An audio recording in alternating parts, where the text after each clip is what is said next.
Hello, hi, and welcome to my channel. I'm Heather Corinne and I flip furniture for fun and for profit.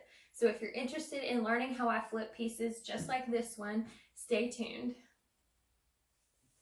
So I recently got back into refinishing furniture. I used to do it several years ago and I forgot just how much I really enjoyed it. I love the thrill of thrifting to find the piece and then getting it, and I'm a sucker for a before and after photo.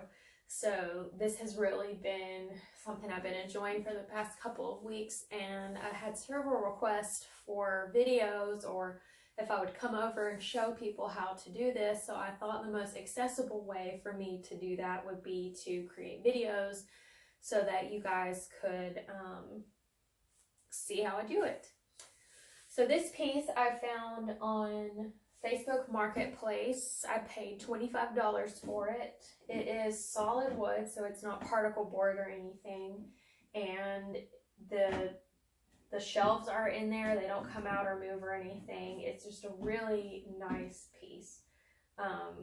So typically I would get started on another step for step one, but once I moved it and got it here, I realized it had about 50 million stickers all over the side of it. So step one is going to be to start slowly peeling off all of these stickers, and then I may put some lemon essential oil on there to get the sticky off. And I might even have to sand it a little bit. I'm not quite sure, but I will let you know when I get to that step.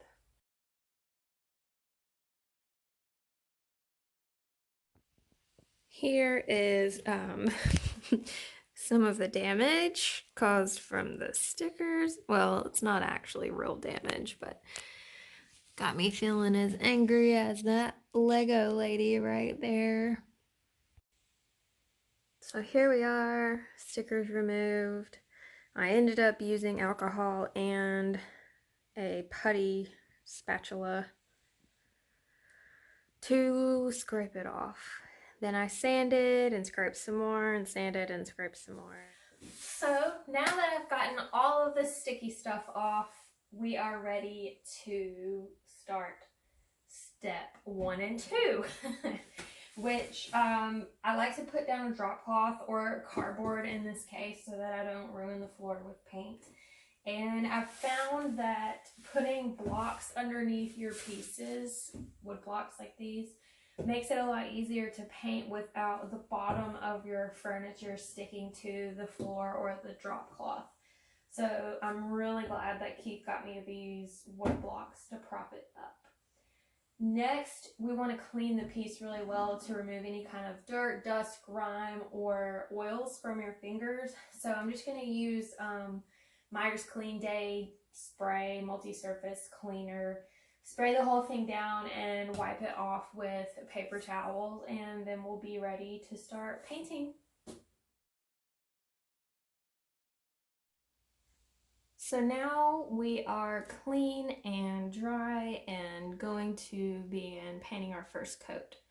So I used the Krylon Chalky Finish tintable paint. So you have to get the base that can be tinted.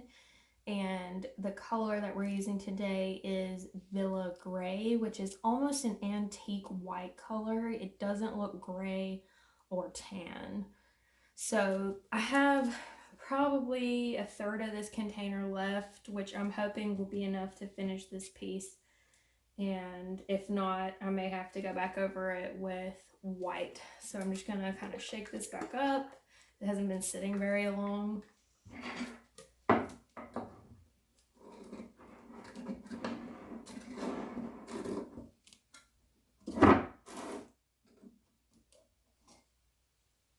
See, it's kind of tan,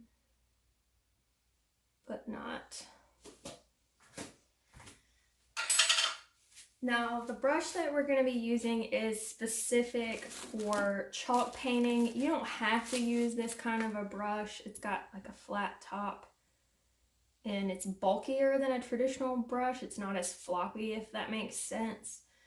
I had painted another project with this, so I'd stored it in a plastic baggie without washing it out, which you can do, but you don't want to do it for very long at a time. I've had this in here a couple of days, which is probably a little longer than I should have. I'll try to link below these products or something very similar in case you want to order something like it. So all you're going to do is stick the tip of the brush, just the very end, and then you're going to start painting it on.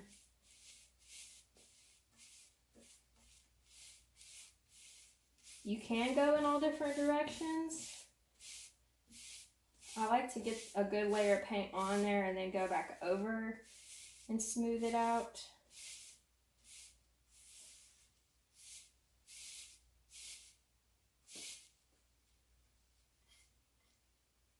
Once again, just the tip.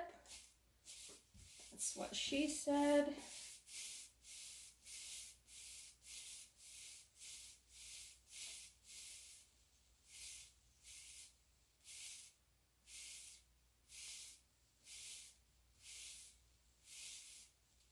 And then you want to make sure that you don't have any runs going across the edges of what you just done. It's a lot easier to get the runs while they're still wet, because if you try to go back after it's dry, you have to sand it down and basically start over. So one thing I will say about the first coat before I speed this up is it's not going to look very good. Let me see if I can show you better. You can see through it, you can see the brush strokes, and the whole time you're like, what have I done? This is not right. It's okay. The second coat covers it up much better, and that matte finish helps hide most of the brush strokes, but you're kind of going for a distressed look anyway, a hand-painted look anyway, so I find that it turns out okay. So I'm gonna back it up so you can see everything and finish putting on the first coat.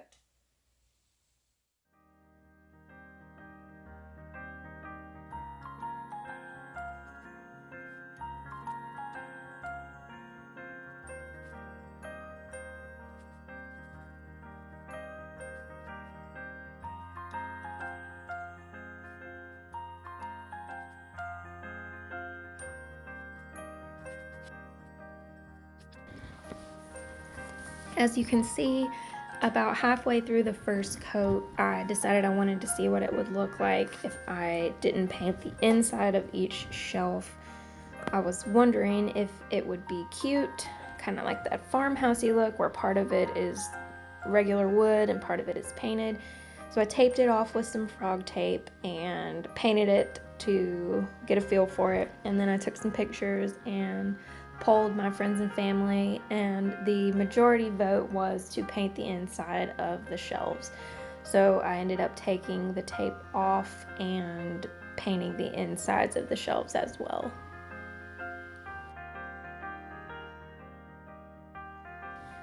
It never hurts to give something a shot and try something new to see what you like and what you don't like. You could always paint over it or add more paint later. That's what I've found works for me.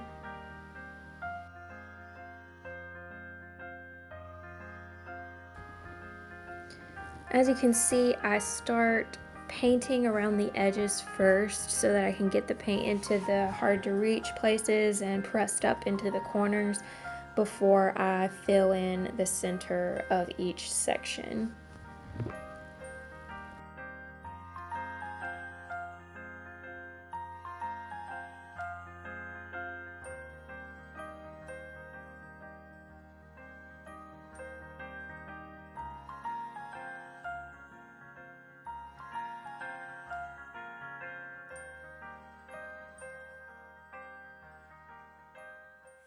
Hello, it is now the next day and I let this first coat dry overnight because I had some things to do last night. And you can see that you can definitely see through it in the corners and a lot of different places, which is, like I said earlier, perfectly fine. The second coat will typically cover all of that, and worst case scenario, you can put a third coat on any certain areas that you would like to have better coverage.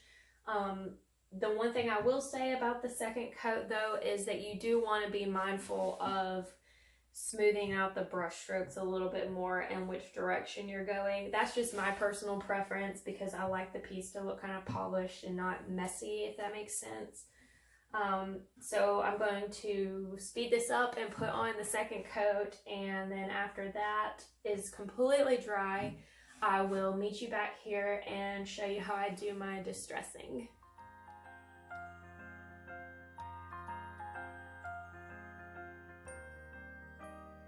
Hey, so I am back after I left to go to an appointment, and I wanted to quickly show you how I get the distressed look on the edges of my pieces, and then I'm going to go make some dinner because I am starving.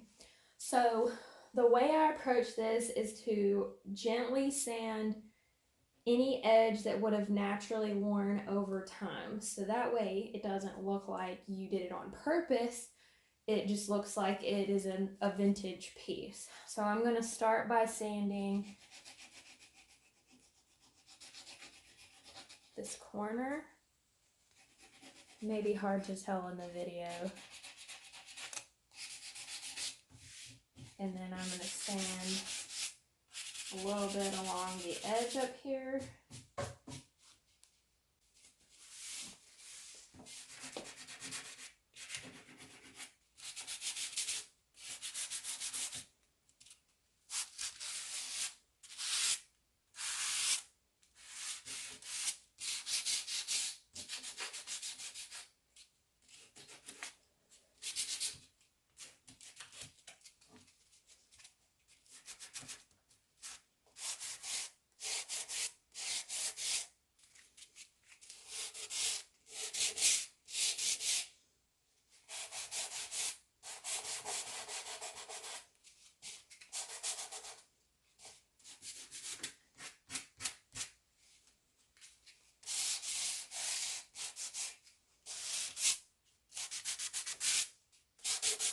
So I am all done distressing. You can decide how much distressing you want to do to your piece just based on what it looks like when you get done. Like I did heavier in certain areas, like where maybe someone had been pulling books in and off the shelf. I don't know if you can see that in the video.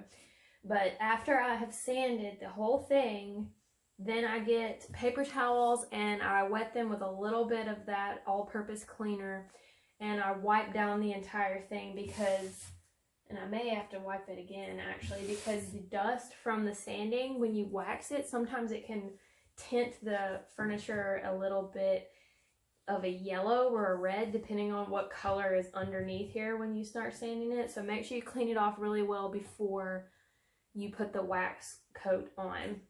Word of caution, chalk paint is water-based, so if you scrub too hard with a cleaner or water or anything, the paint will come off. So that's why I'm saying just lightly clean it off with a damp paper towel just to get all of the dust off. Okay, so now we are ready to wax. Today I'm using the Krylon Chalky Finish Clear Sealing Wax. I'm probably going to try some different types of waxes for my next ones, but I've got 2 of these that I need to finish. I've got probably a third of this left. So I'm just going to, you don't really have to shake it up because it doesn't separate like paint.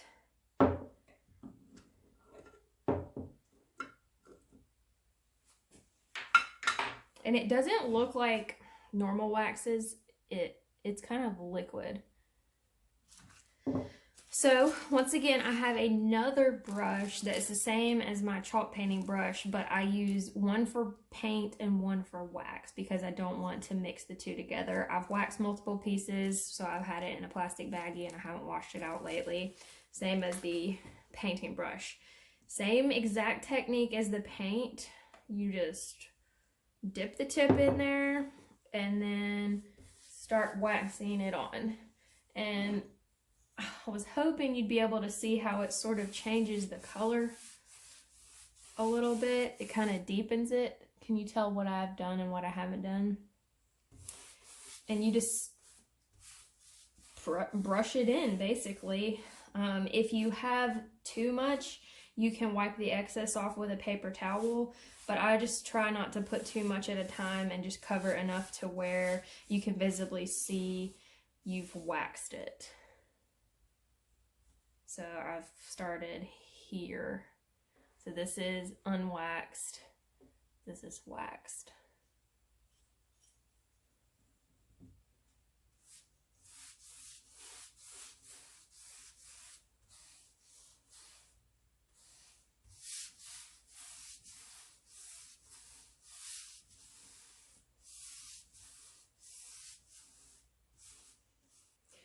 So the point of waxing your piece when you're done is to add a layer of protection so that it is less likely to be damaged by any liquid or scratches.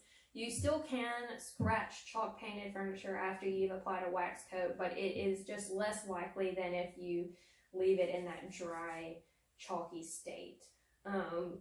Typically, waxes can take up to 30 days to completely cure, so you want to be gentle with the piece for at least a month, and be careful when you're staging it, if you are going to sell it, that you are gentle when you place your decor on it to take your photos and when you're moving it to give it to someone.